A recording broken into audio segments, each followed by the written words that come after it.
They see, but there's something that blocks their vision. And once they come out of the body, that block does not exist anymore. So they are able to see. Once they were pushed back into the body, from that moment on, the limitation returned. But I have one question. If they never saw colors, doesn't matter, even if you took them out of the body, how did they know to tell blue, yellow, white? What do we learn from here? That once the soul came out of the body, the soul recognized color because of the previous life, because it was in another body. Once it's inside the body, it's limited completely because the body sets the rules. Once you get them out of the body, no more limitation. He can hear, he can see. It's interesting. People, there was a person, a chemist, that became blind from an explosion in his laboratory and he had a clinical death a year after.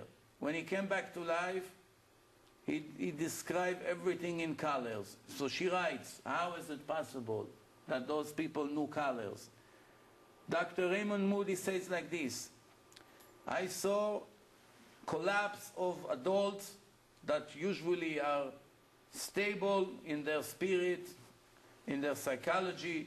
They started to cry and shake up as they were describing me the moments that they were dead. They started to cry with lots of feelings. It says the chance that those people were pretending, it's impossible. Because it's impossible that hundreds or thousands of people were all going to come and put up a show with such crying and describe what happened to them as they were dead. But not only that, those people come from different cultures, different languages, different ages, male, females, Jews, non-Jews, all kinds of people from all over the world. Is it possible that it's such a conspiracy? 30 million people all over the world gather together and set up a plan to make up a lie, and it's impossible. If you have one or two people, then you say, yeah, there's two people who made up a plan to fool us. But once you have 30 million and there's no connection, no communication between them from all over the world, and they all come and describe the same story, we have to start realizing what's going on here, especially that even if it's a scam, even if they wanted to put a scam, they are able here to do things that nobody can do. For instance, if I want to trick everyone and pretend that I was dead and I came back to life, and I'm right here in the room, can I tell you what's going on the roof of the building? Even if I want, I can't. Can I tell you what happened in the entire hospital in the last 5 minutes? Impossible. There's no way to explain it. Let's move on. Conclusion, Dr. Ross, I know with no doubt that life continues after the physical death. Those who are willing to hear should listen. And those who are blocked their ears, they will be very surprised. No doubt there's life after death. Dr. Ring, the same conclusion. Let's move on. Final conclusion, there is inside the man a spiritual image that separates from this material body and the time of death and continue to exist. Let's see what the Gemara and the Zohar had to tell us more than 2,000 years ago. The Gemara says, Rabbi Yosef, the son of Rabbi Yoshua, became ill, and his spirit left his body. When he came back to life, his father asked him, what did you see in the upper world? He told him, Dad, everything is the opposite of what I thought. Those who are here, important, were the last over there. And those who nobody pays attention to, they were very important over there. So his father told him, no, this is the right way, what you saw over there. Here, it's an illusion. Over there, it's the world of the truth. And what else did you see? He asked him. So the son said, I heard there's an echo, an announcement. How lucky is every Jew that come to this world and he has knowledge in Torah. Ashrav sheba betalmudo biyado. Which means that he's knowledgeable in the book of God. He knows all the information that God gave us in Mount Sinai.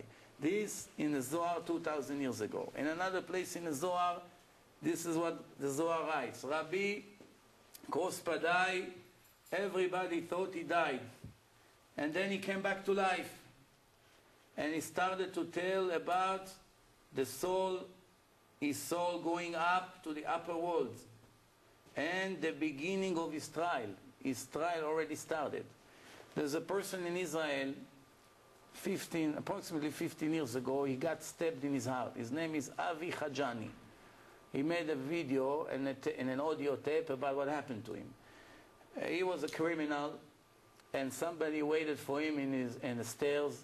And when he entered the building, he came behind and from the side and stabbed him with a big knife into his heart 3 times. They took him to the hospital. There was no chance for him to live because the heart was ripped to 3 different pieces. As in Bellinson Hospital, they were trying to save his life. And believe it or not, he was dead for 43 minutes. Complete dead. They covered him already. He's on the way to the refrigerator. And then once they were on taking him already to the refrigerator, he started to move his head. And the nurse over there got very nervous. They called up everyone. And his story was such a famous story that they sent the tape of his story to every hospital of the world to show the doctors that it's not over until it's really over. And then, why did I tell you about this guy? Because this guy is one of the only ones, most of them did not reach his level. He already had a trial. And he said that once he entered a place, he heard a huge echo, that there's a terrible voice, loud voice with echo, that called him Avraham, Avraham, Ham, Ham. He said, all my life, no one once even called me Avraham, because everybody knows the mentality in Israel. If your name is Avraham, everybody calls you over there Avi. Avi. And if not Avi, let's say you go and your teacher want to call you in your real name, they don't really know how to say Avraham. They say Avram. Avram. So there's nobody ever called him Avraham. It's the first time in his life that he heard his name Avraham, but in such a loud voice. And then he started to have questions, and he answered questions and answers until God gave him another chance to come back to life. Believe it or not, once he came back to life, he was trying to become religious for 3 months, and every day he was less and less religious. 3 months later, he died again. And the second time he died, he got another chance. This is an unbelievable story. And this time, he left everything and he went to yeshiva. And today is a famous Rav already, but his story in his chest. He has the scars from what happened to him. And this is a person, like right here. Right here, the Rabbi Krospadai started to describe his trial. That means they got already to the top station. There are few stops that the soul moves through until it gets to the actual trial. Let's continue to see interesting things here. And this is what the Torah tells us. When a soul exits this material world, it goes into the cave where Avraham, Yitzchak, and Yaakov and the mothers of the Jewish nation is buried, Me'arat HaMachpelah, the cave of the fathers in Hebron. This is the entrance to the upper world. The first 3 days after the death, the soul is flying above the body. Remember, this was written, all the things that I show you is 2,000 years and older. Way before the parapsychologists. Way before what they have in the last 25 years. And the soul is above the body. And thinking that maybe it will return into the body. All 3 days after the death, the soul is flying above the body. That's